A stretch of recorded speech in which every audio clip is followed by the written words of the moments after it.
el relevo de la información sensorial. Por eso estoy mostrando esa imagen.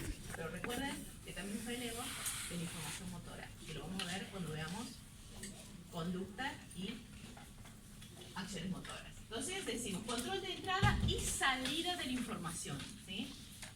Acá que tenemos el tálamo, que solamente en anatomía contiene un montón, es subdividido en un montón de estructuras que han sido clasificadas acorde al tipo de información que recibe y que envía desde ahí, o sea, las aferencias y las eferencias.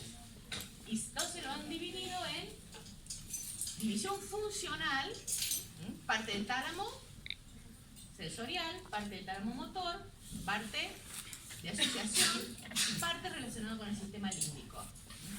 Cada una de esas partes funcionales tienen un nombre anatómico por la ubicación, ¿sí? Por eso acá, fíjense que lo tenemos como las funciones que cumple cada conjunto. ¿Ven? Acá tenemos el grupo de núcleos ventral, el anterior, el medial y el pulvinar, que es uno que integra, fíjense, áreas de asociación. Van a ser las áreas de asociación de la corteza cerebral porque recibe estímulos auditivos, visuales, sensitivos generales. Acá que tenemos del cerebelo, esa información propioceptiva, ven la flecha de lo que recibe y hacia dónde va. Fíjense que acá va principalmente a dónde, a corteza, lóbulo frontal, corteza de asociación. Y acá las flechas que van y vienen, quiere decir que tienen aferencias y eferencias al sistema límbico y a otros núcleos cerebrales. Cuando lo vemos anatómicamente, cada vez se van subdividiendo más esos núcleos, ¿sí? Nosotros vamos a ver solamente dos hoy, porque estamos haciendo un recorrido de la información, ¿se acuerdan? Táctil, somatosensorial, táctil. Ni la nociceptiva ni la térmica, como ejemplo de cómo se procesa la información. Y si hablamos de esa, vamos a referirnos a estos núcleos, que son ventrales. Ahí es donde se procesa principalmente ese tipo de información. En el complejo de núcleos ventral posterior. Por eso van a encontrar estas letras, que pueden estar invertidas si está en inglés. ¿Sí? Acuérdense, eso no es que sean otras estructuras, sino que a veces lo van a encontrar ubicadas a las letras porque es la traducción del inglés. Entonces, ¿cómo podemos modelizar esa relación? Fíjense que acá tenemos, además de los núcleos distintos, tenemos la información que llega, pero a su vez, cuando lo vean en su casa, que lo van a ver bien de cerca, van a ver que acá dice mano, acá dice pie, o sea que tenemos un homúnculo. En cada uno de esos núcleos está representado el homúnculo, y a cada uno de esos núcleos llega una información distinta. ¿Ven que tienen distinto color? Es porque esta es la información del tacto fino, discriminativo, ¿sí? Fíjense que esto es lo que integra principalmente la propiocepción, ¿sí? Fíjense que va hacia otros lugares. Entonces, pero siempre esto no quiere decir que sea en el único lugar. En todo el tálamo está representado el cuerpo, porque se corre con un principio general. Principio de línea marcada, los tres colores le están marcando, ¿sí? Que va a distintos núcleos. Y el otro principio, ¿cuál era? Somatotopía o somatotipia, que en todos los núcleos está representado el cuerpo, ¿sí? Entonces acá tenemos las dos cosas, representación de la información y representación del cuerpo. Ahora, siempre trabajamos al tálamo como una estación de relevo solamente, pero siempre tienen que tener en cuenta que donde hay una sinapsis hay un procesamiento de la información. ¿Qué quiere decir? Esa información cambia. ¿Por qué? Porque puede haber interneuronas o puede llegar a esa sinapsis presinápticamente neuronas de otras estructuras. Por lo tanto, esa sinapsis puede ser modulada hacia más o hacia menos. Por eso tenemos que agregarle a ese concepto básico de estación de relevo, el que además de ser una estación de relevo porque hay una sinapsis, hay un procesamiento de la información. Y eso se basa en que en dos tipos de neuronas que vamos a encontrar en el tálamo, principales o de proyección. Son las que veíamos eferencias, que principalmente a donde iban, a la corteza, ¿sí? sistema límbico, flecha de ida y vuelta, y a otros núcleos del cerebro. 75%, o sea que realmente es un núcleo de relevo importante. El 75% de las neuronas que contienen esos núcleos hacen una sinapsis y van hacia otra estructura. Y fíjense que son glutamatérgicas. Y ya sabemos que lo glutamatérgico siempre es excitatorio. O sea que saben que la mayoría de las neuronas son de proyección, por lo tanto, y de proyección excitatoria. O sea que hacia donde llegan esas neuronas van a estimular. Van a estimular la corteza, o van a estimular el sistema límbico. O sea que, de alguna forma, o se acuerdan que estimula o se acuerdan que libera glutamato. Con alguna de las dos que se acuerden ya pueden relacionarlo. ¿Sí? Pero después, ¿qué tenemos? Interneuronas locales. Y fíjense que esas interneuronas locales son las que pueden recibir información, la modifican, participan del procesamiento, son el otro porcentaje, y fíjense que son GABAérgicas. Y ahí está el núcleo de la cuestión. Las de proyección les está diciendo que es un importante centro de relevo, y las interneuronas inhibitorias les está diciendo que es un importante centro de procesamiento de la información. Y al ser inhibitorias, porque todas las GABAérgicas son inhibitorias, saben que va a estar disminuyendo la carga de información que llega al resto de las estructuras. ¿Se entiende? ¿Sí? Yo les voy diciendo eso para que, porque no se van a poder acordar de todo, pero porque se acuerdan de una referencia, ya pueden establecer una relación. Eso es lo más importante. Por si intentan memorizarlo, no nos va a dar el disco. Por lo menos a mí no me da el disco. Yo tengo que razonarlo. ¿Sí? Bien. Entonces, fíjense lo que tenemos, el recorrido del tálamo a la corteza. ¿Sí? Acá que tenemos la corteza, ahí tenemos otra estructura redondita que es el tálamo, ¿sí? Y tenemos otra estructura que está, dice TRN. Ahora vamos a ver cómo funciona este circuito. ¿Se acuerdan que habíamos dicho que había distintos tipos de circuitos en el sistema nervioso? Y casi todos siempre hay una neurona inhibitoria que neurona, ¿sí? Entonces vamos a ver cómo funciona este. Lo importante de esto es que acá que tenemos la neurona aferente que llega a este núcleo, o sea, no es que pase solo en este núcleo, en todos los núcleos. Este está modelizado uno de los tres principales núcleos que vemos del relevo sensorial. Esto que tenemos acá, o sea, llega, este es el soma neuronal, y si sabemos que es un soma neuronal y tiene esta neurona larga, es la neurona de proyección. Estimula la corteza, ¿sí? O sea que, y no la estimula en cualquier lado. Esas fibras que se llaman tálamo-corticales, que son excitatorias porque liberan glutamato, no llegan a cualquier lugar de la corteza, sino que ustedes ya saben que la corteza está muy ordenada, citoarquitectónicamente, y las aferencias llegan a una de las capas, que es la capa 4. O sea, toda la información sensorial que hace relevo ahí llega a la capa 4 y la estimula. Pero como sabemos, no es solo el relevo, sino que procesa la información. Y el procesamiento se da acá, en esta relación. Ven que acá que hay una interneurona. ¿Sí? Entonces, y esa interneurona es parte de la estructura de este circuito y se llama interneurona, que es inhibitoria del núcleo reticular talámico, que esto es lo que dice acá en inglés. ¿Sí? TRN es núcleo reticular talámico. Y fíjense que dice que hace un loop excitatorio inhibitorio. ¿Cómo funciona el loop? Entonces vamos a ir discerniendo cómo funciona el loop. Llegó la información aferente. Esta estructura que rodea el tálamo, fíjense que acá tenemos la neurona que lleva la información excitatoria y ven que acá que hay una rama, ¿sí? Una rama de esa neurona excitatoria. ¿Ven? La flecha, esta es la que lleva la información en el córtex, y acá tenemos la rama, que es lo que decimos acá, colateral. Y después, ¿qué tenemos acá? Una neurona, que es la neurona que va de la corteza al tálamo, ¿ven? Que parte de otra capa y llega al tálamo, donde también tiene una colateral, que va a esta interneurona y va a la neurona del tálamo. ¿Ven que forman un circuito? ¿Sí? Tálamo, córtico, talámico. Hay circuitos de esa. Pero a su vez hay una interneurona que va a estar regulando ese circuito, que es esta interneurona del núcleo reticular talámico, que es esta. Y que reciben información, fíjense lo crucial que es, que reciben información de lo que va por una colateral y y de lo que vuelve por otra colateral. O sea que está ahí censando toda la información que llega a la corteza y toda la información que la corteza baja al tálamo. Y obviamente, esta neurona es interneurona inhibitoria. Entonces regula el flujo de información, lo está procesando. ¿Sí? Esto es una interneurona inhibitoria, por eso lo puse en rojo ahí. Eso es un circuito.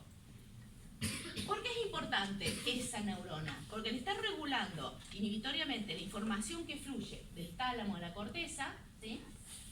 Está haciendo que haya un ritmo de flujo de esta información, ¿sí?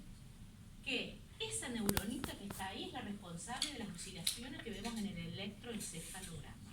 Vieron que el electroencefalograma tiene un montón de, ya las vamos a ver más adelante, pero digamos, ya estamos viendo acá que hay una relación entre la estructura, la función y algo que podemos visualizar de afuera, nosotros, en el electroencefalograma.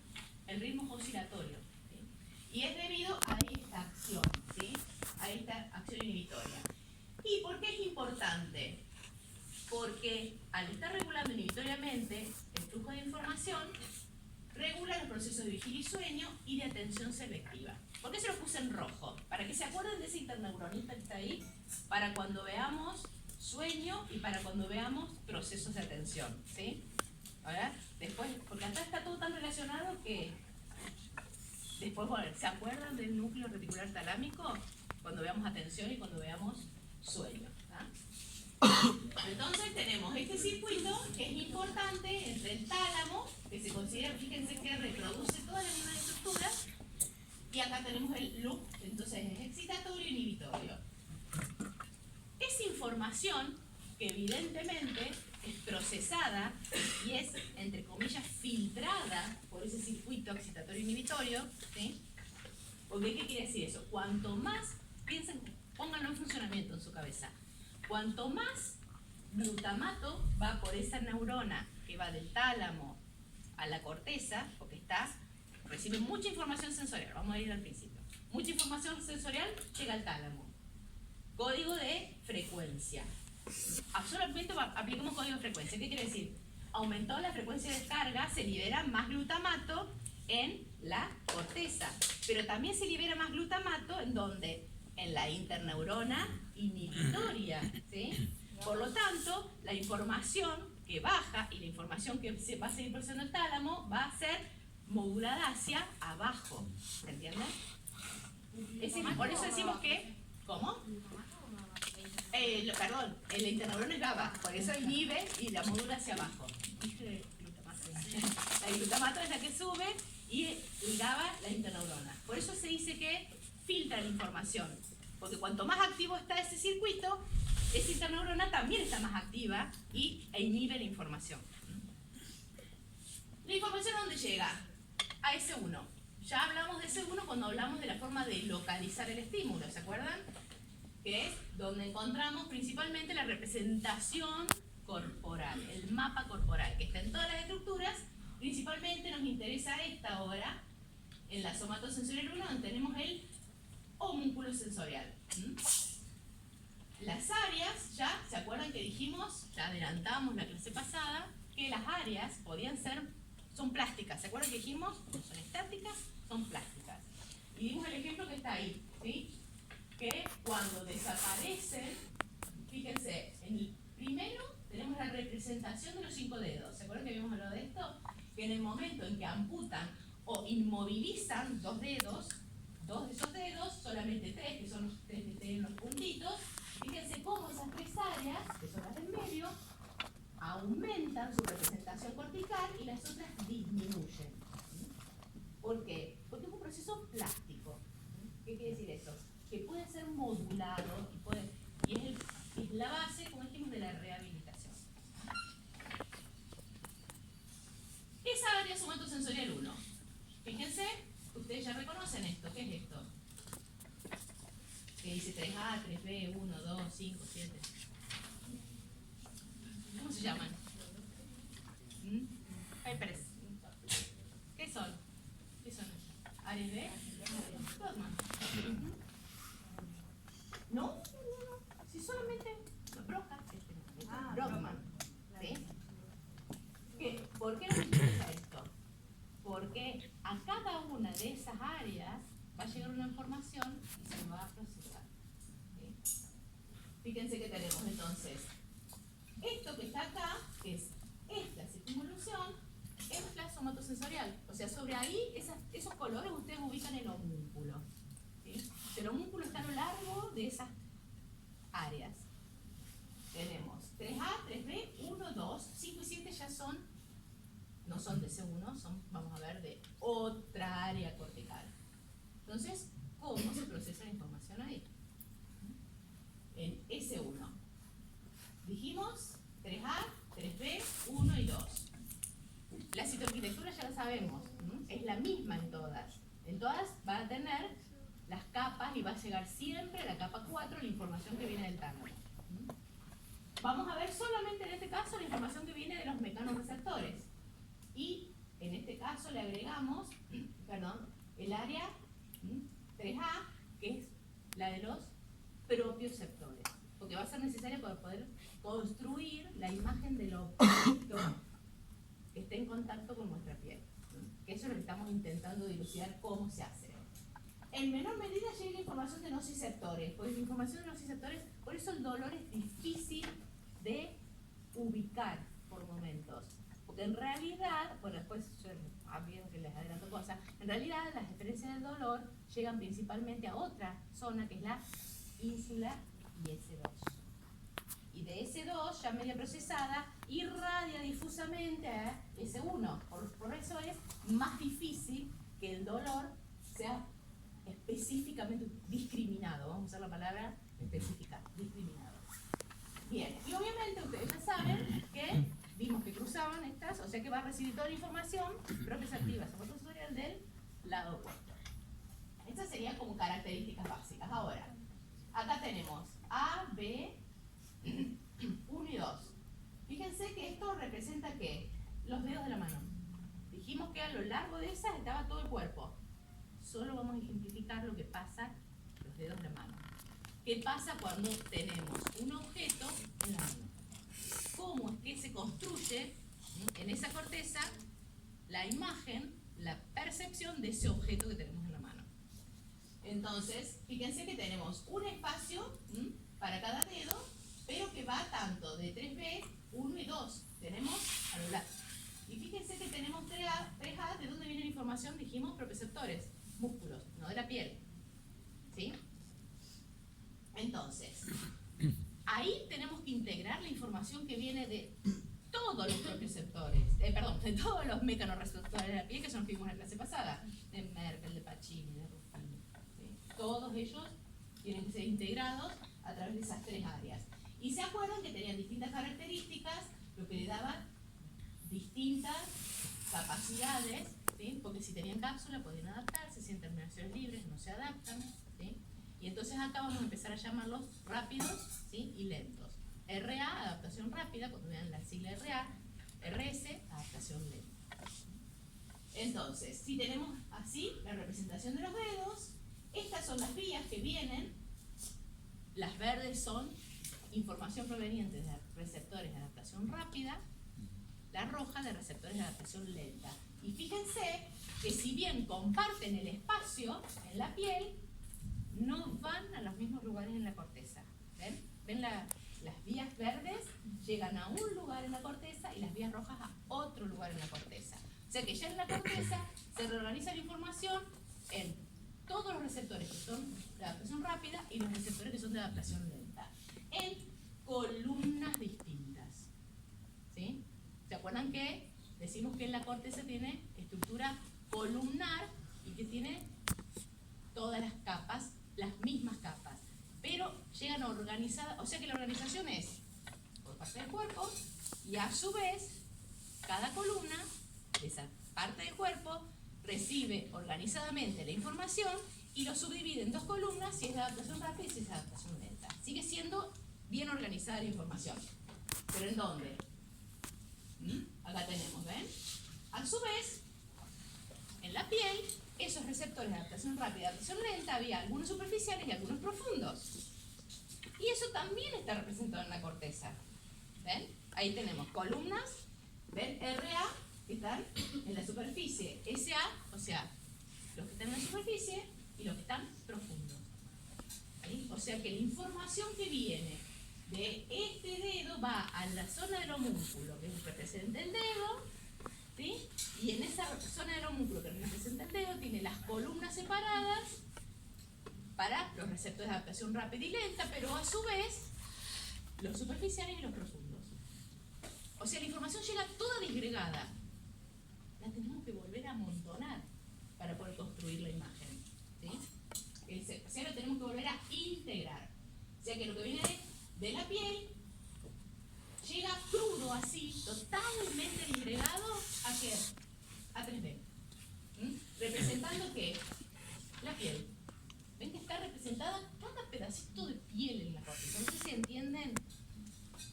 Toda la información llega disgregada. ¿Cómo se comienza a reintegrar? Porque tenemos que construir lo que está acá. Se decodificó y en la corteza lo tenemos que construir de nuevo. ¿Sí? Y obviamente llegan cada una de estas columnas, dijimos, toda esa información llega a la 4. ¿Sí? Obviamente que esa información antes fue, entre comillas, filtrada por el tálamo. ¿No? Bien, la información de RA, ¿se acuerdan de la clase pasada? De los rápidos, que integra principalmente el movimiento. ¿Se acuerdan las propiedades de movimiento de los objetos sobre la piel? Y los lentos integraban principalmente las propiedades estáticas. ¿Sí? O sea, ¿cuánto tiempo se quedan? Porque dijimos que entre la suma de los dos daban todas las propiedades del estímulo. Ahora, ¿cómo se suman esas propiedades del estímulo? ¿Me van siguiendo? Yo voy lento, hago un esfuerzo para ir hablando lento, porque es como que vas agregando niveles de complejidad. Entonces volvemos al tálamo. ¿Se acuerdan el tálamo? Representación del cuerpo, ¿sí? Estos son los 3 núcleos principales del tálamo que tienen que ver con lo somatosensorial. ¿Se acuerdan que acá decíamos, acá está lo propioceptivo, ¿sí? El rojito, acá está dolor y temperatura. Fíjense, dolor y temperatura, lo azul. ¿Llegan eferencias del tálamo a la corteza directamente? Ven azul, o sea, código azul. ¿Llega a la corteza? A S1, a 3A, 3B. No, porque ahora ya saben que va a otra estructura. Ínsula S2. No quiere decir que después en algún momento llegue a la corteza, ¿sí? Pero en el tratamiento en crudo de la información, no. Lo que llega a la corteza sí o sí, que es la información táctil y propioceptiva. O sea que esta información, y fíjense, la propioceptiva llega a 3A. ¿Ven? Que no llega la propioceptiva a 3B1. Llega a 3A y a 2. Lo importante de 3A, que vamos a ver su importancia en control motor, es 3A, esa 3A, fíjense que está al lado de quién. ¿Y qué representa el área 4 de Brodmann? ¿Qué información procesa el área 4 de Brodmann? Que vieron en la anatomía. ¿Parte de qué? ¿Ven? ¡Ah, ¿Del habla? No, se confunden Broca con Brodmann. Estamos hablando, Broca está en otro lado, redondito, más abajito, lo van a estudiar. Brodmann es el tipo que se puso a estudiar el cerebro y dilucidó para qué servía cada pedacito y le puso un numerito. Hay como 40, 50 áreas de Brodmann, no de Broca. ¿Sí? Pero cuando ven área 4 de Brodmann, es lo mismo que decir M1. ¿Sí? Motora. O sea, si decimos S1, es lo mismo que decir área 3A, 3B, 1 y 2. Es lo mismo que decir S1. ¿Sí? Si decimos 4, es lo mismo que decir M1. Y obviamente, si la información cruda del propio sector llega a ¿dónde? A 3A, está al ladito de quien necesita esa información para coordinar la respuesta motora, que es M1, área 4. ¿Está? Eso lo veremos cuando veamos control motor. ¿Está? Pero fíjense que está ubicado estratégicamente. Lo que nos importa de los propios sectores es que esa información del propio sector también va a 2. O sea que también la información del propio sector es necesaria para construir la percepción final del objeto que tenemos en las manos.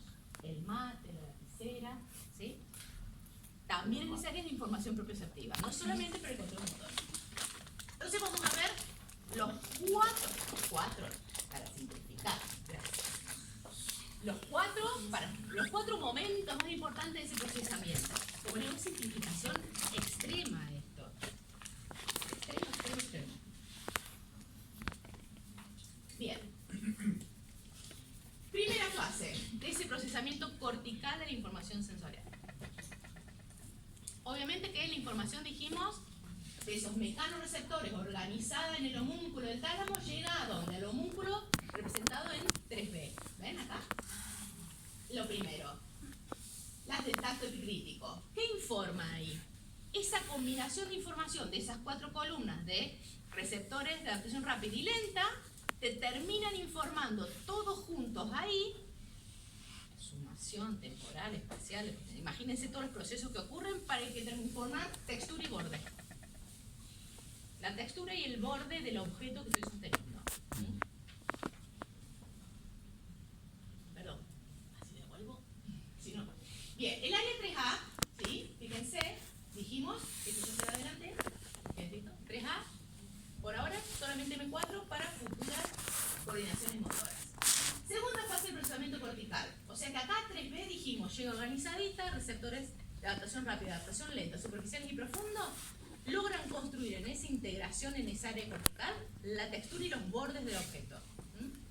Ahora, esta información de 3B, ¿ven la flechita dónde va? A1, que vuelve a recibir información e integra, reprocesa nuevamente la información de los receptores de profundidad superficiales, adaptación lenta y adaptación rápida. O sea que se suma la integración dada por esto más la información de lo que está pasando en la piel. Y eso informa si hay o no desplazamiento del objeto. Yo siempre me imagino la mano en cualquier lado del cuerpo del objeto que estamos sosteniendo con la mano. Imagínense la velocidad de la integración de esa información y que ocurre constantemente. Fase 3. Fíjense que lo que se procesa acá, o sea que ya acá ya tenemos información configurada del objeto que dijimos borde, textura, desplazamiento. Y fíjense que acá, ¿qué pasa? En el 2 se integra esta información, esas tres propiedades de ese objeto que es el estímulo, con la información de los propios sectores. O sea, de lo que está pasando en los músculos, en las articulaciones, en los tendones de esta mano que está sosteniendo el objeto. Y ahí entonces, ¿sí?, en esa tercera fase, vamos a tener idea del peso, de la forma y del tamaño. O sea que vamos a construir la tridimensión del objeto que estamos sosteniendo. Porque esos propios sectores, vamos a ver cómo funcionan, pero imagínense que esos propios sectores, usos neuromusculares, ¿los ubican? Están dentro de los músculos, ¿sí? Se estiran, cuando más se estiran, más frecuencia de potenciales de acción. Órgano tendinoso de Golgi, ¿de acuerdo dónde están? Tendones. Cuanto más tensión, ¿sí?, más información. Pero no es que actúan solo al extremo, están constantemente mandando esa información. Y esa información me va a estar indicando qué posición tiene cada dedo, cuánta tensión desarrolla cada dedo, y eso va a dejar construir en esa área el peso, terminar de construir la idea del tamaño de ese objeto. Porque cuanto más pese, más tensión va a haber en los órganos tendinosos de Golgi, mayor frecuencia de descarga, no para contracción muscular, sino para la construcción de la idea del objeto. ¿Se entiende el concepto? ¿Sí? Bien. Llegamos a una construcción, pero es una construcción muy objetiva del objeto. ¿Sí? O sea, básicamente en todas las cortezas S1 pasa lo mismo de todos los individuos. Pero cuando hablamos de percepción, hablamos de que se requiere más información, porque es la construcción individual propia de cada persona. ¿Sí? Entonces, ¿se acuerdan que habíamos dicho? La percepción es un proceso que termina siendo subjetivo. ¿Se entiende? Nosotros ahora solamente terminamos de construir lo objetivo ahí, en ese uno, en la corteza. Tenemos que ahora sumarle cómo se procesa lo subjetivo para saber si esto que tengo en la mano lo tiro porque me da asco, lo revoleo porque me da miedo. ¿No se entiende? O sea, es la construcción subjetiva de todas las circunstancias que rodean el objeto. Hablamos de la corteza somatosensorial 2. Porque ya saben, ya, como corteza motora hay 1 y 2, ya vayan aprendiendo, es la 4 y 6. ¿Sí? Somatosensorial también hay 1 y 2. Entonces, bueno, repetir, la 1, la 3A, 3B, 1 y 2. La corteza somatosensorial 2, ¿sí? Vamos a ubicarla. Ah, perdón, antes de seguir. Fíjense acá les completé el dibujito, era para que...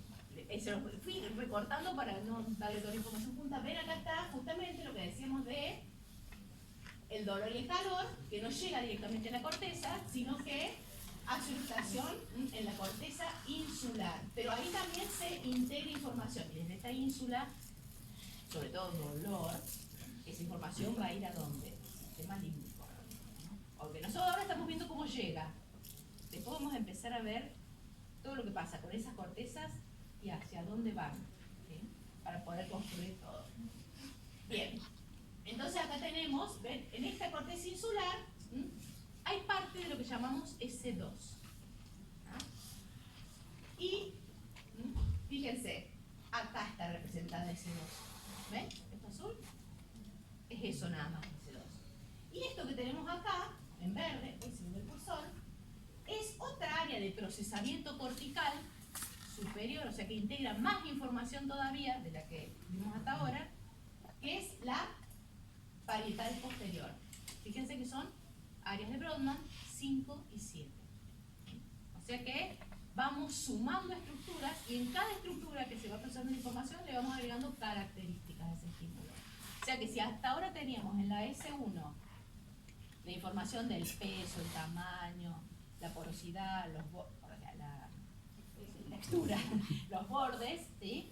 Pero tenemos que integrar la información de si está frío, si está caliente, si me causa dolor, a través de la ínsula, ¿sí? Y de S2, y qué otra información tiene que llegar al área donde vamos a terminar de construir esa idea de objeto en la parietal posterior 5 y 7. El color, o sea, ese ruido, ¿sí? O sea que toda esa información se termina de unir ¿en dónde? En la parietal posterior 5 y 7. O sea que vamos a ir sumando información. Entonces, todas las áreas de S1 y del tálamo proyectan a S2. O sea que toda la información se replica en S2 y se reprocesa y va a terminar de nuevo yendo a S1. Eferencias de S2, o sea, de acá a dónde van. Amígdala, hipocampo, como dijimos antes, la información de dolor, temperatura es importante para construir aprendizaje y memoria. ¿Va a dónde? Amígdala, hipocampo. La información que recibe, además, no es solo contralateral, recibe de los dos lados del cuerpo, o sea que es una estructura que superintegra la información, la S2, más que la S1. ¿Dónde más anda? A la parte más insular de S2, al córtex motor también, y acá lo que nos interesa ahora es al córtex de asociación somatosensorial, que en esta etapa lo que vamos a ver es esta segunda, la corteza parietal posterior. O sea que tanto S1 como S2 terminan enviando la información a 5 y 7, que es la corteza parietal posterior. Sería la cuarta fase de procesamiento, porque ahí vamos a reunir toda la información, ¿sí? No solo táctil, no solo de dolor y temperatura, sino también vamos en esta área a reconstruir lo isoespacial, o sea que con todas esas otras características, color, sí, emite sonido, y ahí terminamos de construir el objeto, en realidad terminamos de reconstruir toda la información de ese objeto que fue cortada en pedazos para transformar esa información en potenciales de acción. No del todo todavía, ¿sí? Pero ahí hay una gran reconstrucción en la 5 y 7. Entonces, acá es como un resumen. Áreas primarias unimodales, ¿sí? Porque ese mapa que tenemos, así como tenemos este que le expliqué profundamente, que es el del tacto, en la corteza visual vamos a tener igual un mapa retinotópico con varias áreas corticales que va integrando esa información retinotópica, y la integración de eso va a ir ¿a dónde? Parietal posterior. también tenemos una tonotópica, o sea, un mapa tonotópico. Si decimos tonotópico, ¿de qué corteza será?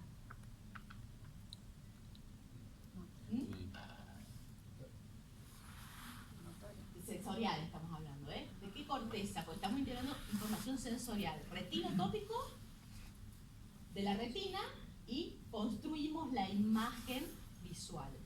Tonotópico, ¿de?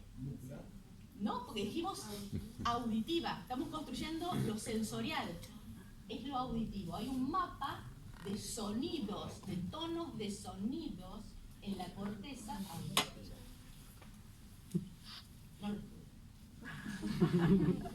Con que comprendan la complejidad de uno, como es el tacto, que es importante porque además vemos cómo se involucra lo propioceptivo para construir eso.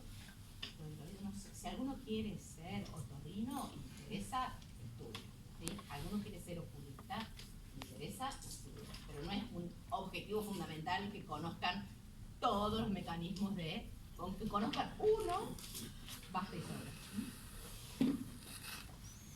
Bien, entonces, esas áreas corticales se llaman unimodales, porque hay una visual, una auditiva, una de sensibilidad general, por eso hablamos de áreas corticales unimodales, ¿sí?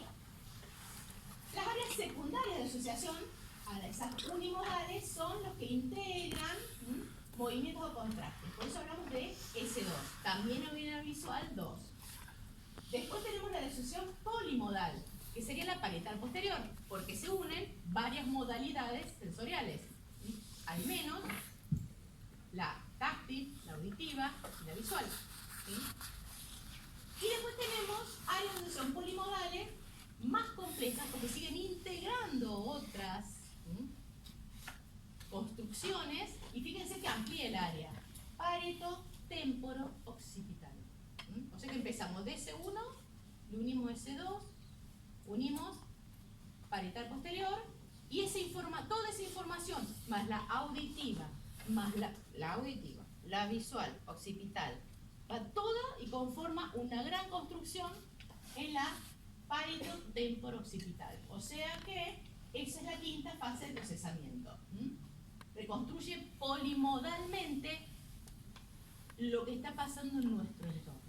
O sea que imagínense que está constantemente iluminada si estuviéramos haciendo un estudio imagenológico. Y es esta área, parietal, temporal y occipital, por esta partecita, porque acá tenemos la visual, acá tenemos la auditiva y acá tenemos S1. Y ahí termina toda la información conjuntamente. Ahora, entonces hicimos este recorrido. Estímulo, ¿sí? Transducción, donde comenzamos a construir la sensación, cómo se transmite y cómo se puede modular en esa transmisión. ¿Se acuerdan de inhibición lateral? O que hay vías superiores que pueden modular esa información. Llegamos a la corteza y reconstruimos lo que pasa. Y ahí tenemos la percepción. Pero fíjense que dice que es una unidad de significado que no es la simple suma de todas las sensaciones. Y hasta ahora solamente sumamos sensaciones en el fondo. Sumamos la información de cada una de las cortezas unimodales en un mayor nivel de complejidad. Por lo tanto, esa percepción nos falta a esto que es el área de asociación parieto-temporo-occipital, ¿sí? Donde unimos la visual primaria, la secundaria, la auditiva primaria y la secundaria, la S1 y la S2, ahí las tienen a todos, todas esas áreas de modalidad primaria, secundaria, asociación primaria y asociación secundaria, ¿sí? Las tenemos que unir y recibir información ¿de dónde? Del área de asociación límbica, para terminar de construir la percepción. Es lo que nos falta, la información del sistema límbico. Y después con esa información, ¿qué vamos a hacer? Procesarla y mandarla a las áreas de asociación prefrontal para poder tomar una decisión.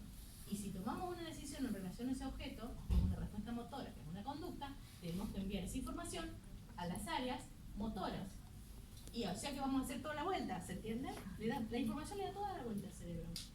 ¿Sí? Llega S1, S2, parietal posterior, parieto temporo-occipital, une con lo límbico, va al frontal, cognitivo, procesa la información, toma decisiones, calcula riesgos, Y esa información procesada, en realidad, termina de filtrarse para decir cuál es el circuito programa motor que voy a seleccionar, que es un circuito más grande, que es el córtico, estriado, pálido, tálamo, cortical, que ya lo vamos a ver, y una vez vuelve ahí a M6, ya totalmente decidido el programa motor, ¿y dónde va? A M1. Pero M1 a su vez va a estar recibiendo constantemente la información ¿de quién? Propio sensor. Eso después tenemos que explicar cada pedacito por separado como lo vimos explicando, pero eso en realidad es lo que tienen que tener en la cabeza, la imagen general, y después ir pudiendo explicar qué pasa en S1, qué pasa en S2, qué pasa, ¿sí? Bien. ¿Me siguen hasta ahora? Esta es una construcción propia, chicos. Después cada uno va a tener que hacer su propia de la propia para poder aprenderlo, ¿sí? Porque los libros vienen como un poquito acá, algunas cositas que vienen más allá. Esta es una reconstrucción de la información tratando de simplificarla. Entonces, llega la información al área de asociación pareto-temporo-occipital. Y tenemos que saber qué tipo de información maneja esto, el área de asociación límbica. Emoción límbica. ¿Sí? O sea, en realidad, para enviar esa información dirigida al área de asociación prefrontal. Fíjense, porque es importante conocer, no vamos a poder conocer íntimamente cómo se procesa la información en cada área sensorial, porque creo que todavía no está estudiando. Pero lo que sí se podemos saber, y estamos seguros, es esto. Fíjense cómo, ¿ven? Acá tenemos vías rojas, vías que son conexiones entre estructuras, estas vías, ¿sí? Violetas y verdes, ¿sí? Fíjense que tenemos en un neonato 2 años, 6 años, 13 años, 22 años. Fíjense cómo se van desarrollando. ¿Ven que se van ampliando? ¿Sí? Eso es plasticidad neuronal primero, ¿sí? ¿Y eso qué quiere decir? Que alrededor de los 20 años recién se terminan de formar las vías neuronales más importantes para la toma de decisión en el lóbulo frontal. ¿Sí? O sea, por debajo de los 22 son inimputables en relación a las decisiones que toman. ¿Sí? ¿Por qué? Porque realmente vamos a ver que para la toma de decisiones esa información pasa por un montón de lugares del lóbulo frontal. ¿Sí? Pero fíjense cómo lo que más se desarrolla, ¿ven? A los 22 años son las vías que están en el lóbulo frontal. Conexiones del lóbulo frontal. Bien. Entonces, están altamente conectadas. ¿Vieron que van irradiándose esas conexiones?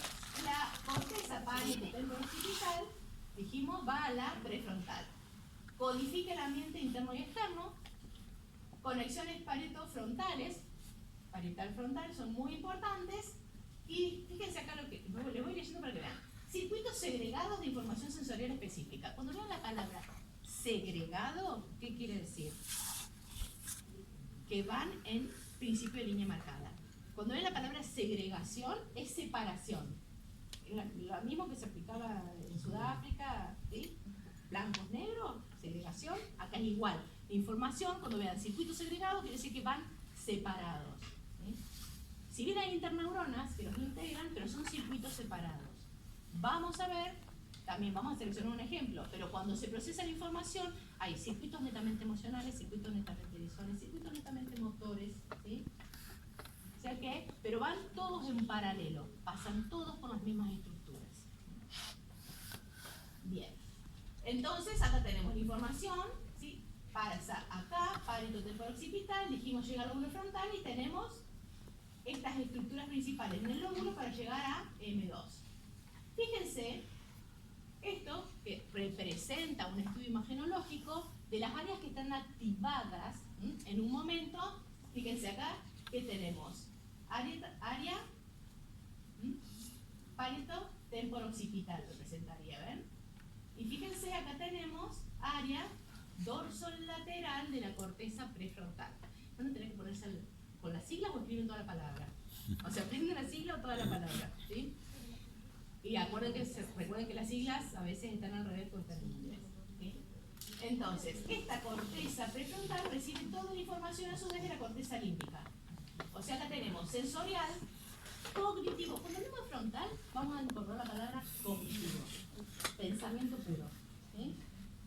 Entonces tenemos lo sensorial, lo cognitivo, y le tiene que llegar la otra vía, que es la violetita, y así, esas vías violetitas, que es lo límbico. O sea que mediatiza el tono emocional, socioafectivo, aprendizaje, memoria, regulación autonómica e incluso motivación. Miren todo lo que hace el sistema límbico. Y eso ya sabemos que evolutivamente viene de lejos. ¿Se acuerdan cuando veíamos el concepto básico? Creo que está más altamente adelantando, no me acuerdo si acá, del cerebro tribuno. Fíjense entonces, este que es el lóbulo frontal, ahí esos numeritos que son,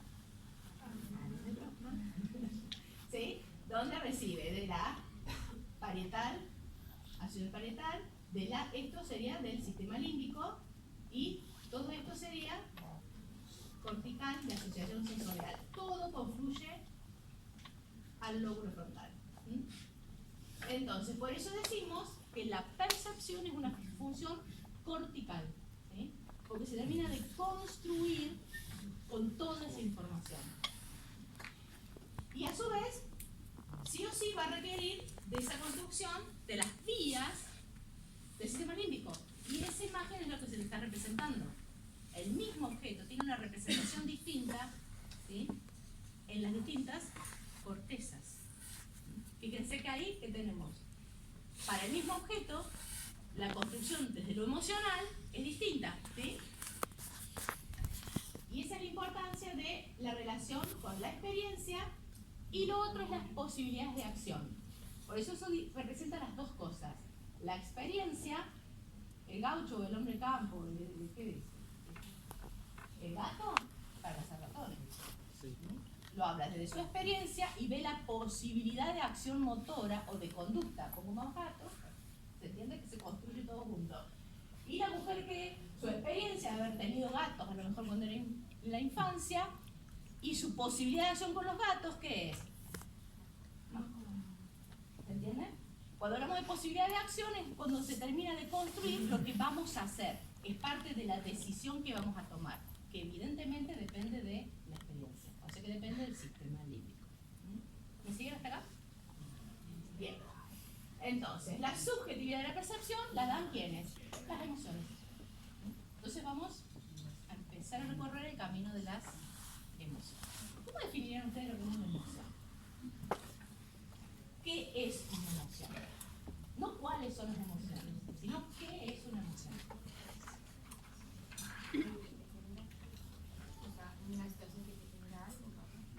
Fíjate que estás diciendo que la emoción es la situación. No. Pero que te genera algo está bien. Acá decís reacción. Vamos bien. Una, pero la sensación ya la dijimos antes. Pero hablamos de reacción, no es el estímulo, la emoción, ¿sí? Pero es una reacción a un estímulo, ¿sí? ¿No sería una construcción?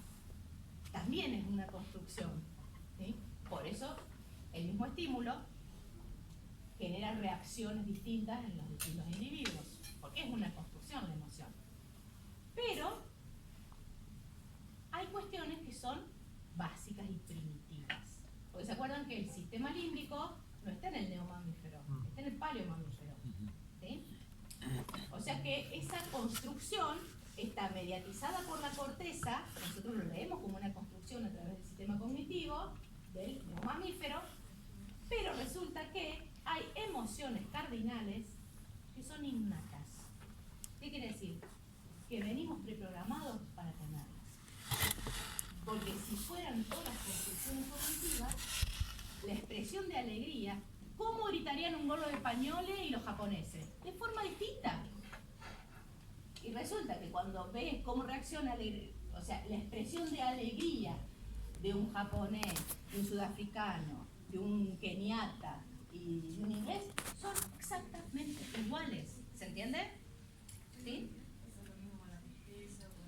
Son las emociones cardinales. Exactamente esas son las emociones cardinales. Entonces, nosotros vamos a ir haciendo este recorrido, ¿sí? Fíjense que nosotros hasta ahora, ¿sí?, dijimos sensibilidad, tálamo, ¿llegó a dónde? Al córtex posterior, ¿sí?, que recibe información del bulbo, porque este paleocórtex, después vamos a ver que para la acción es la propiocepción, y fíjense que la información sí o sí a dónde va, el sistema límbico, hipocampo, amígdala, hipocampo, amígdala, y esa información se integra con la sensorial en el frontal, neocórtex anterior. Y de acá dijimos, va ese circuito motor para llegar nuevamente a la médula, donde la motoneuronal alfa va a ejecutar la conducta. Entonces, esta flecha es la que estuvimos viendo, ¿sí? Y ahora nos falta ver esto.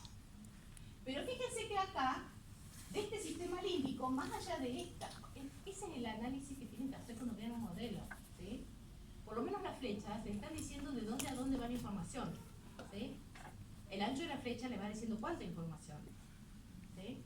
Y fíjense, acá del sistema límbico no solamente va al córtex frontal, sino que fíjense también va a dónde, al hipotálamo. Inmediatiza reacciones viscerales, autonómicas y hormonales.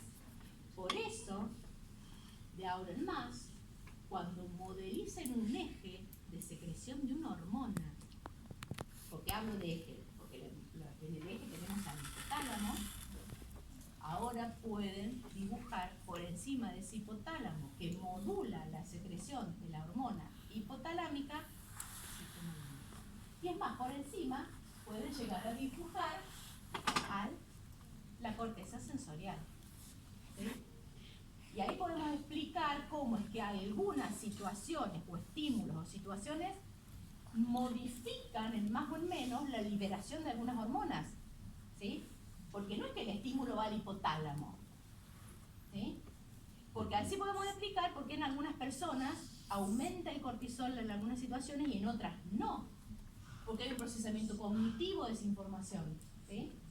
Y que a través de la experiencia a algunas personas les genera estrés y a otras no. Entonces en algunos vamos a encontrar el cortisol por las nubes y una respuesta a través del sistema endocrino y en otras no. ¿Por qué? Porque el eje, esas flechitas que dice estímulo en el eje, no es que el estímulo va al hipotálamo, ¿sí? No va del ojo al hipotálamo, ¿sí? De la piel al hipotálamo, no, hace todo este circuito y del sistema límbico, sí, la información llega al hipotálamo. ¿Se entiende? Bien. Chicos, ustedes me van diciendo la hora, ¿eh? Pues yo como voy despacio, no sé, ¿sí? Bien. Esta información justamente es la que nos ayuda a explicar este dilema que nos ha pasado a todos, ¿sí? ¿Cuál es el dilema? Esto que decimos, el cerebro paleomamífero versus el cerebro neomamífero. ¿Qué quiere decir? ¿Qué gobierna cada decisión conductual? Porque en realidad ahí lo que estamos viendo es la toma de una decisión. Es una conducta. ¿La llamo o no la llamo? ¿Sí? La decisión va a pasar por la neocorteza, cerebro, o por el sistema límbico, que es lo que está representado por el corazón, emociones netas, ¿sí? Ahora, fíjense ahí, en ese caso la decisión es tomada principalmente por influencias más emocionales que frontales, ¿sí? O sea que decisiones cognitivas. ¿Pero ahí no sería por recompensa-castigo también? No tuve yo eso. Capaz que pobrecito. No quiero saber cuál era la recompensa ni cuál era el castigo. Porque obviamente eso en algún lugar de esa neocorteza está influyendo. Y bajo el sistema límbico, yo te diría que el reforzamiento positivo era más que el reforzamiento negativo, ¿sí? Ya vamos a ver eso que es aprendizaje. Pero se entiende que vamos a tener influencias, un montón de neuronas del sistema límbico que van a afectar nuestras decisiones en el lóbulo frontal, ¿sí? Y algunas, no tantas, que modulan nuestras respuestas emocionales desde la corteza frontal hacia el sistema límbico, que obviamente son en general inhibitorias. ¿Se entiende? Esa imagen está representando eso, que es cada toma de decisión por una conducta es un juego entre esos dos cerebros, el paleomamífero y el neomamífero, ¿sí? Eso es lo que vamos a tener que explicar. No sé si vamos a llegar hoy, pero vamos a ir explicando a poco. Bien. ¿Se acuerdan? que esto del neomamífero y paleomamífero, que se lo había explicado, que era la base evolutiva de este señor MacLean, que en realidad utilizó el concepto de que la ontogenia era la retículo de la filogenia para tratar de explicar, de dar una explicación a cosas que costaban desde la anatomía o de la fisiología explicar respecto al cerebro humano. Y era, ¿se acuerdan que dijimos la clase pasada?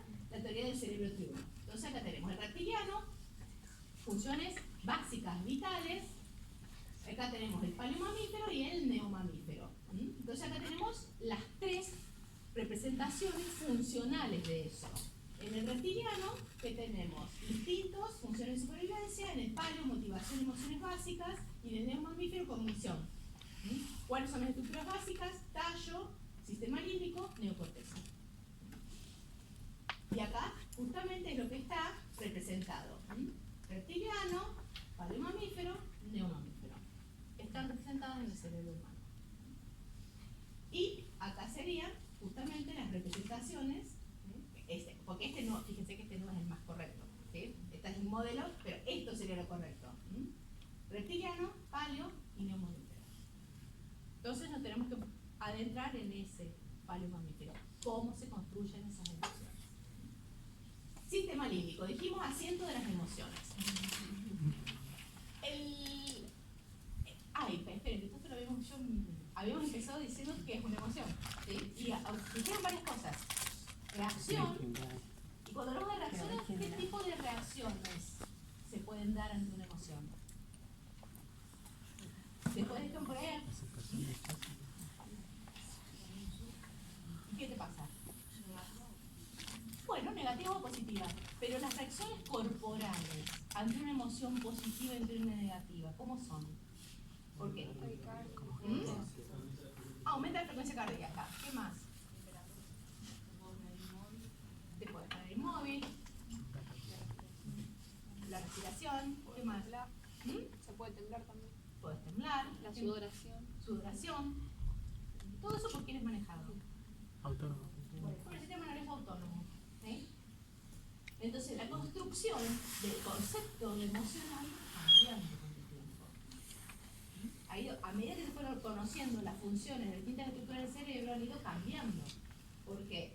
Porque en algún momento se pensó que las emociones se construían en el primer momento en que tenías la reacción con el estímulo. ¿Sí? O sea que era una respuesta a ese estímulo. Realmente reacción y principalmente a través del sistema autónomo, por ejemplo. ¿Sí?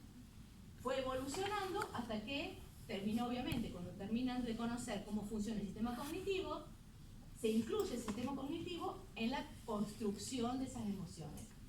Pero se suma, ¿sí? Dice que hay una respuesta autonómica, pero hay un procesamiento cortical cognitivo de esas emociones, que obviamente va evolucionando con lo ontogénico.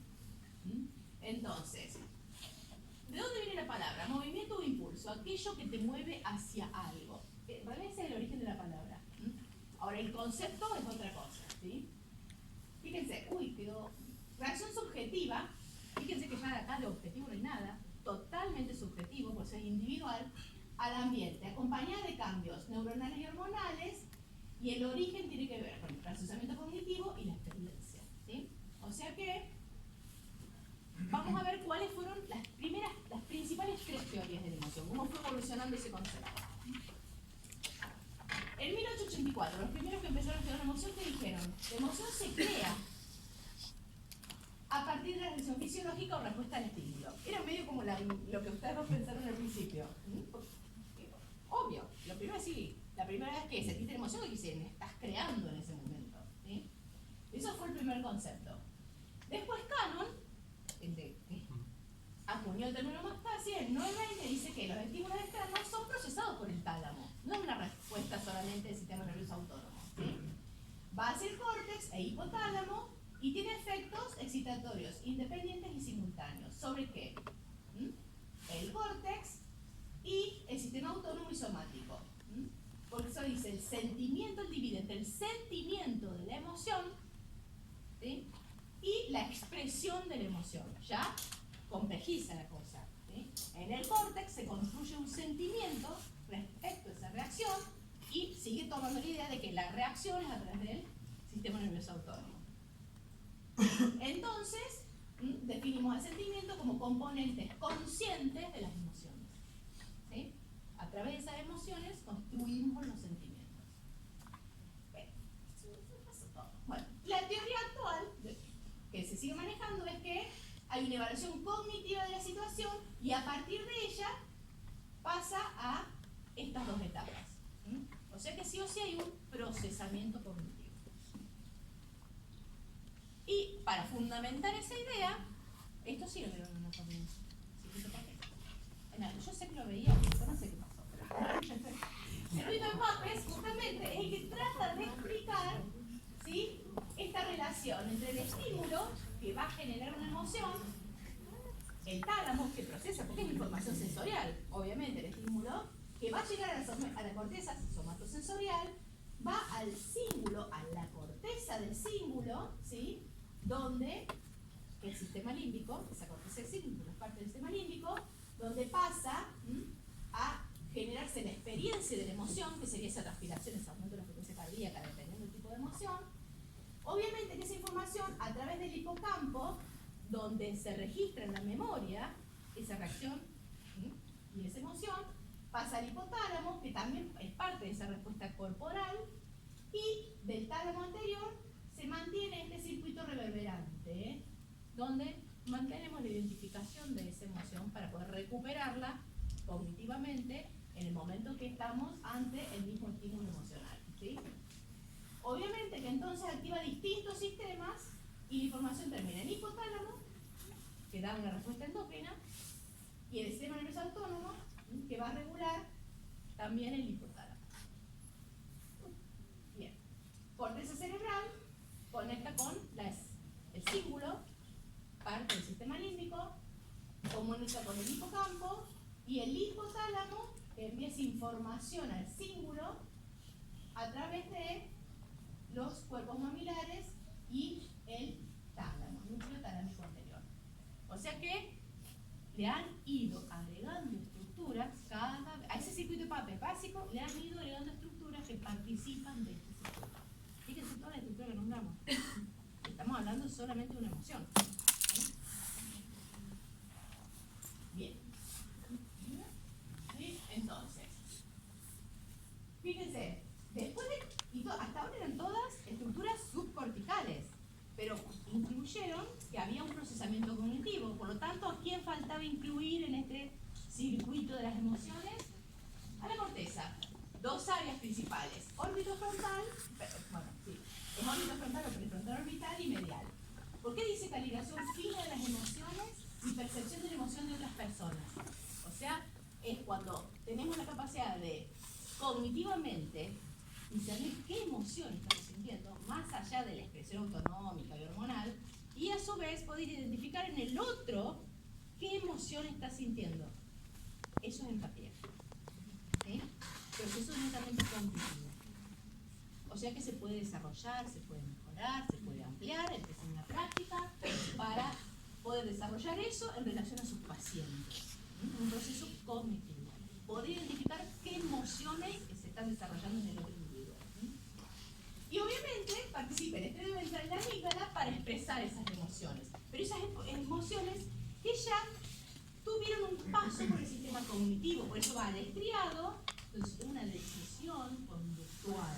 ¿Sí? O sea que ya pasó el nivel autónomo, el nivel hormonal, pasó al frontal, identificamos lo que le pasa al otro, lo que nos pasa a nosotros y podemos tomar una decisión respecto a la respuesta. O sea que fíjense, todo ese es el panorama de las emociones. Entonces podemos identificar en cada emoción un componente físico, sistema nervioso autónomo y endocrino, la respuesta visceral, como decimos, palpitaciones, temblores, el componente físico. El conductual, expresiones corporales totalmente instintivas, que son las que dijimos, emociones cardinales, esas emociones básicas, ¿sí? Y el componente cognitivo psicológico, que es donde hacemos a esa experiencia consciente y hasta podemos identificar esas mismas experiencias en el otro. ¿Se entiende entonces el concepto? Que se fue complejizando hasta llegar a participar la corteza prefrontal, a incorporar en la construcción del conocimiento científico, capaz que no es así. O dentro de 20 años, capaz que dicen, no, las emociones son otra cosa, pero bueno, por ahora, el conocimiento científico construido, ¿sí?, dice eso. Entonces, tenemos emociones y sentimientos. ¿Se acuerdan que habíamos hablado de qué es el sentimiento? Que es más bien una construcción, ¿ven? El resultado de la toma de conciencia de cómo nos sentimos. Sería de esa última parte, más cognitiva. A veces confundimos emoción y sentimiento. Pero la emoción y la construcción de esa emoción, cognitivamente, nos lleva a la toma de conciencia, que es lo que hablamos de sentimiento. Y acá entonces tenemos las diferencias, que a veces como somos de sinónimos, pero fisiológicamente y psicobiológicamente no son lo mismo. Porque en estos teóricos, en este teórico, en esto que estamos hablando y en el próximo, vamos a estar hablando de los dos aspectos. Vamos a estar hablando del cerebro por un lado y de la mente por el otro lado. Trabajan juntos, no hay mente sin cerebro, pero el cerebro solo, sin mente, es un conjunto de neuronas. Entonces fíjense que ahora hablamos de algunos términos que son más psicobiológicos, ¿sí?, que médicos. Por eso es importante que los conozcan, porque además los ayudan a conocerse ustedes. Ahora vamos a poder diferenciar, esto es una emoción, esto es un sentimiento. Puedo reconstruir este sentimiento. O sea, yo puedo leer el sentimiento del otro, ¿sí? Aplíquenlo y así lo van a aprender. Bien, fíjense las diferencias. La emoción es innata. El sentimiento es un proceso cognitivo, o sea que requiere de totalmente la conciencia, se hace consciente. Es espontánea e intensa, ¿sí? Y acá surge lenta y progresivamente, es una construcción cognitiva. Se produce en el sistema límbico, en el neocórtex. Observable externamente, puede no ser observable los sentimientos. Es una construcción cognitiva y empezó a manejar los sentimientos. Corta duración, larga duración. Puede ser toda la vida. Orientada a la acción, y este es el resultado de la acción, ¿sí? Y esto pertenece al cuerpo, y justamente lo que decimos, pertenece a la mente. Por eso cuando hablamos de emoción es una reacción corporal, y un sentimiento es un proceso que se va dando, ¿sí? Como hablamos de lo cognitivo, ya hablamos de la mente. Bien. Entonces, emociones son obviamente más primitivas, ¿sí? El proceso cognitivo está sometido a las emociones. ¿Se acuerdan lo que vimos? El corazón y el cerebro, ¿sí? Muchísima información, ¿sí?, que va del proceso cognitivo a la emoción, y las emociones juegan un papel importante en la determinación de las conductas, ¿sí? Entonces, eso nos hace ver que hay más aferencias, o digamos, eferencias del sistema límbico hacia la corteza que eferencias del córtex frontal hacia el sistema límbico.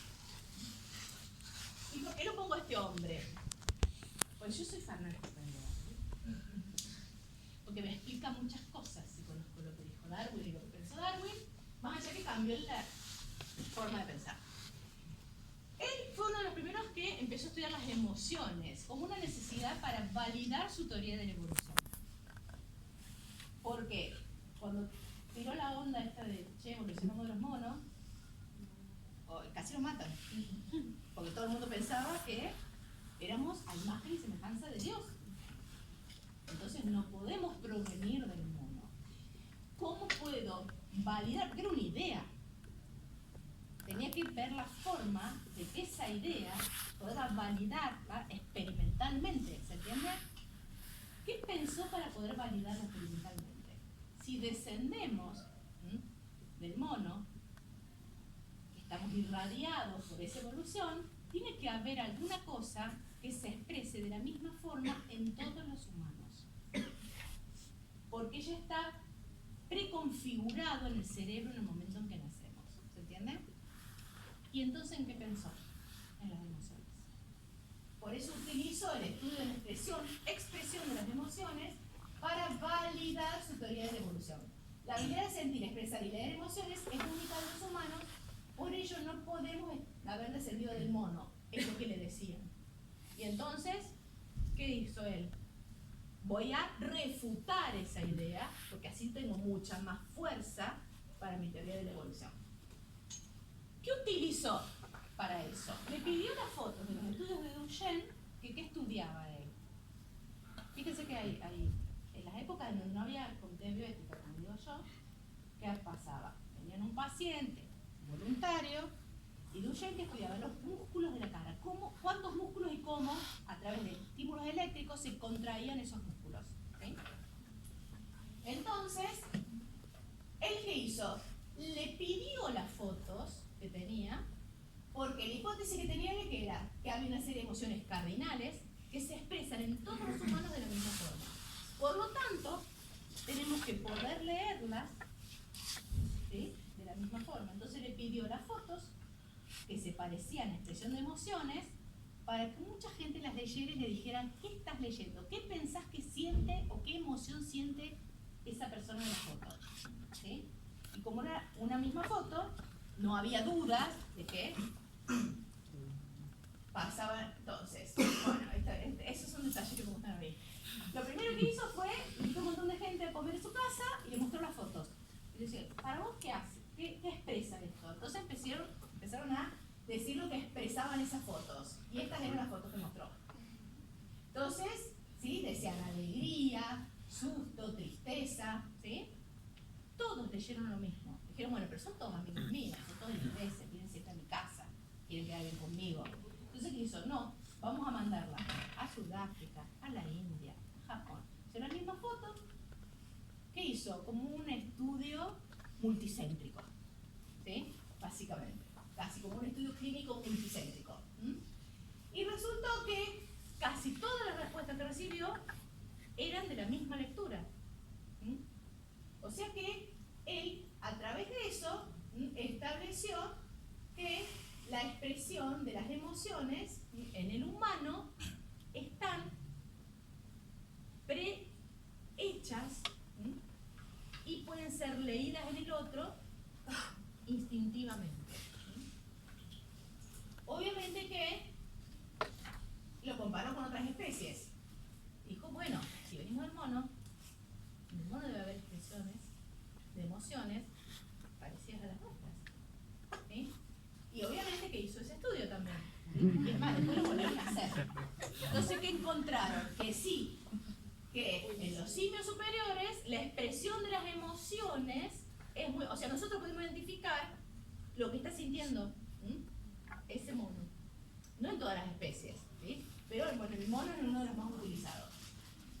Obviamente, entonces, se refiere al estado corporal, en el caso de la alteración, que es la respuesta autónoma, y cómo se contraen los músculos faciales. Esa es la expresión innata de las emociones. Eso es lo que estudió. Cómo se contraen los músculos faciales ante una emoción. Es innato. Lo que no quiere decir que no lo podamos controlar. Porque se recuerdan que tenemos un procesamiento cognitivo. O sea, la emoción, cuando aprendes a controlarlos, ¿sí?, nosotros tenemos que aprender a controlarlos. ¿Sí? Porque hacemos esfuerzo por no reírnos cuando nos da gracia algo, cuando estamos contentos. ¿Sí? Hacemos esfuerzo por no llorar cuando estamos tristes, pero el gesto de esa cara denota tristeza. Porque es totalmente inconsciente la contracción de esos músculos. ¿Sí? Hay gente que tiene más lucha en modificar la contracción de sus músculos o aprende. Pero, ¿qué dijeron? Si son totalmente instintivas, el feto también tiene que poder expresarlas. ¿Sí? Y eso es lo que vemos, que en realidad, fíjense esa foto y fíjense esa foto en un neonato. Imposible que haya tenido la capacidad de aprender a contraer así los músculos. Eso quiere decir que las redes neuronales ya están instauradas para la expresión de esas conductas en la expresión facial para expresar las emociones, ¿sí? Por eso decimos que es un comportamiento instintivo. La expresión de las emociones es un comportamiento instintivo. Obviamente, ahí estaba lo de Duchenne, y se categorizaron las emociones básicas. Ya los griegos las habían categorizado, por eso les pongo eso, en el teatro griego. Sus máscaras expresaban las emociones cardinales. Los emoticones ya ahora ya nos volvieron locos con todas las expresiones que... Pero básicamente es lo mismo, la expresión de las emociones. Y estas son las 7 categorías básicas. Ustedes ya pasaron muchos años de esto. Esto era una serie, ¿alguno la vio? Sí, yo la vi. Bien. Y es más, después tenemos en todas las series siempre hay alguno lee las emociones. ¿Por qué tiene la capacidad de leer las emociones?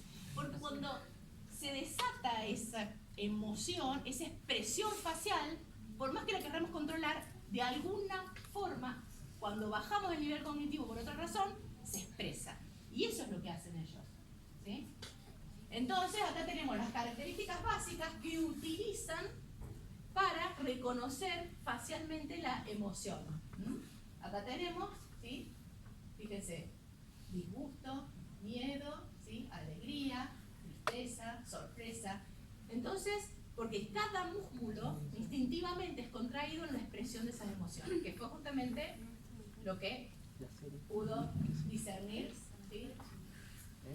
Los estudios originales de Darwin. Entonces tenemos ira y enojo, desprecio, disgusto o asco, miedo, alegría, tristeza, como emociones cardinales, que son las instintivas, las que se expresan instintivamente y que son las que podemos leer en el otro, ¿sí?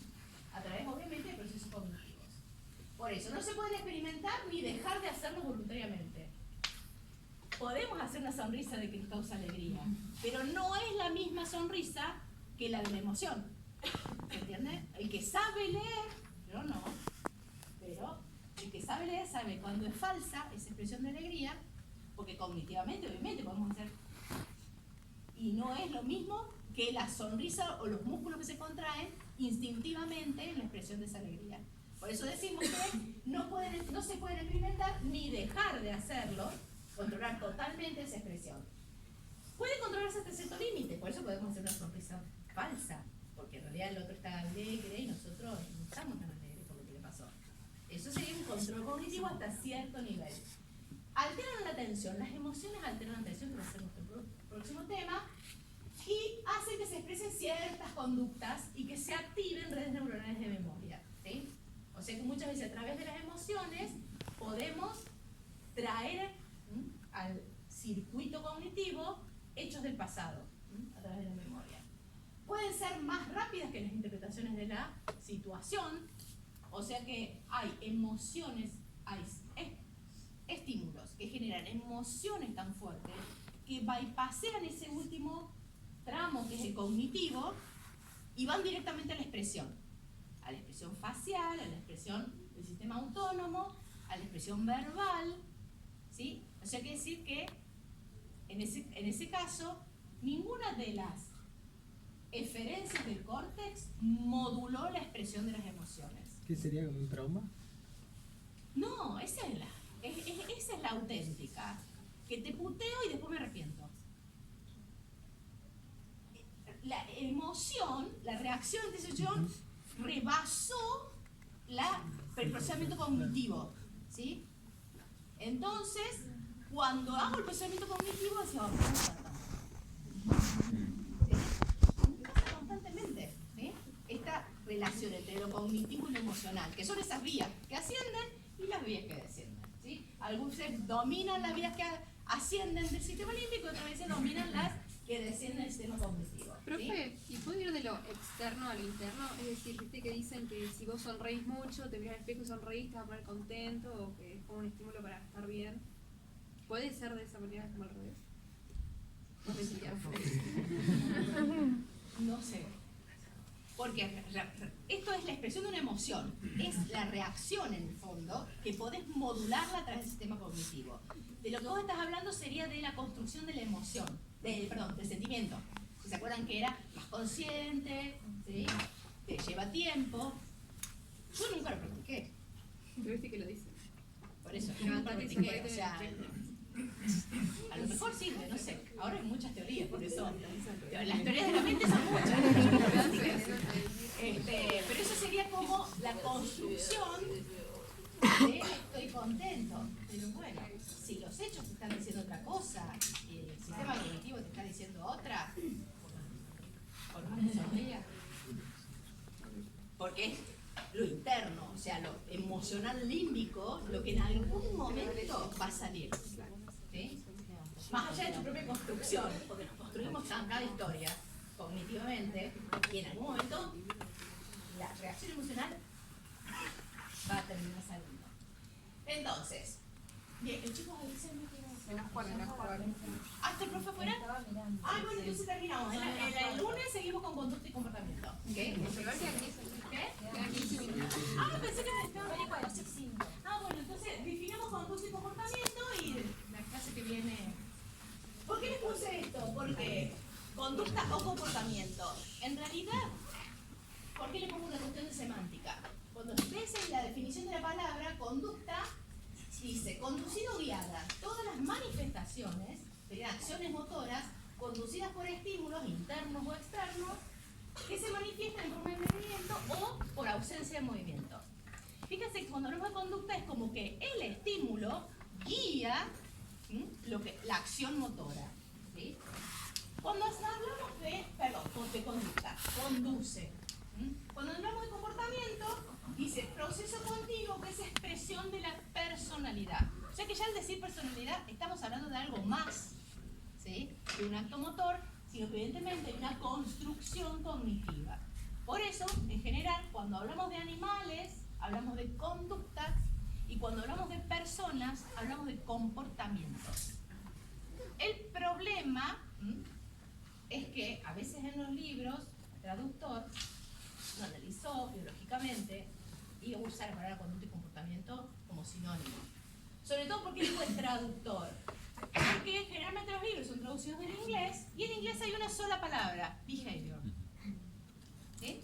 Por lo tanto, depende de lo que le gustó usar el traductor, que en general no es médico, no es biólogo, ¿no? Si le gustó conducta, le gustó conducta, si le gustó comportamiento, y a veces usa conducta, a veces usa comportamiento, entonces empiezan, ¿pero qué era conducta o comportamiento? Lo vamos a usar como sinónimo. Porque no he leído todos los libros, no sé, pero sepan que en el fondo hay una diferencia, ¿sí? Pero nosotros lo vamos a usar como sinónimos.